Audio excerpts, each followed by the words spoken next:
In November 2018, a Gujarati woman named Dharmishtha Patel, also known as Misha Patel, was tragically killed in the United States.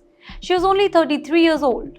Misha lived in Georgia with her husband and two children, and their family ran a small store that also had a gas station. One night, after closing the store, Misha and her husband were getting into their car when a man with a gun suddenly came running towards them. He was trying to rob them and take their car. As her husband tried to quickly drive away to protect Misha, the robbers fired a gun. One of the bullets hit Misha, and sadly, she died on the spot.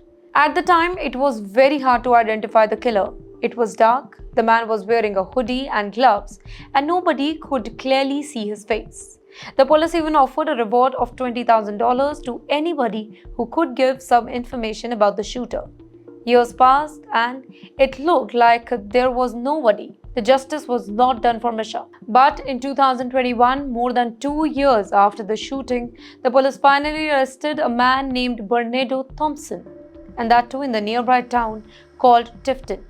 Then in January 2024, they arrested another man named Matthew Scott Parker, who was also connected to the case. It took over 5 years just to catch the people believed to be responsible for this.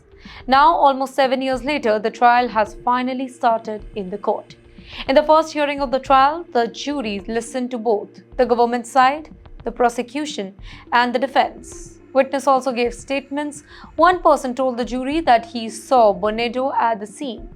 Another key witness, a friend of Bernardo, said that particular night before the shooting, Bernardo came to his house wearing a blue gloves and the same clothes that he was seen in the CCTV footage.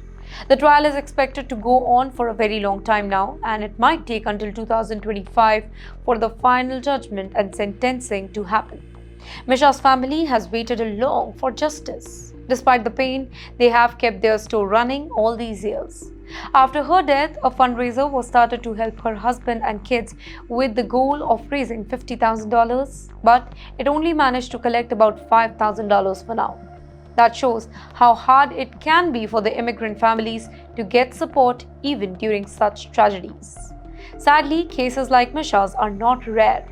Just recently, on May 20th, a young Gujarati man named Prince Patel from a village in India was shot and killed during a robbery in Tennessee. Even though Prince gave the robber the money from the register, he was still shot. A video of the incident shocked everybody out there. The robbers were caught the very next day, but not everybody is so lucky to see justice so quickly. Well, these stories highlight a disturbing reality in America. Even in a wealthy and developed country, this kind of violence is out of control. People are sometimes killed over a few dollars or during small robberies. And for families like Misha's, justice takes years. Behind every news story about a shooting, there's a family torn apart, children left without a parent, and a painful wait for justice that often seems endless.